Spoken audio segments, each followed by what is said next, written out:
त्याला काय करायचंय, गोपीचंद पडळकरला बदनाम करायचं. अरे गोपीचंद पडळकर काय असा तयार झालाय का? असे लय अटॅक घेऊन मी इथं आलोय. 2-2, 3-3 महिने मी अशा प्रकरणामध्ये जेलमध्ये जाऊन आलोय. तुमच्या या प्रस्थापितांच्या सत्ता कारणामध्ये 2-2 महिने जेलमध्ये मी आज पण ते फेस करतो. माझ्यावरती आरोप केले जातात. जतला माणसं पाठवली कशासाठी?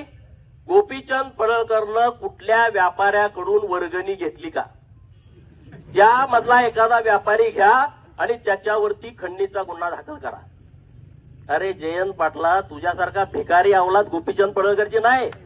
माझ्या ती धमक आहे कार्यक्रम करायची. तुझ्यासारखी ती अवलाद नाही. तू राजाराम पाटलानं काढलेली अवलाद मला अजिबात वाटत नाही. काहीतरी गडबड असणार आहे.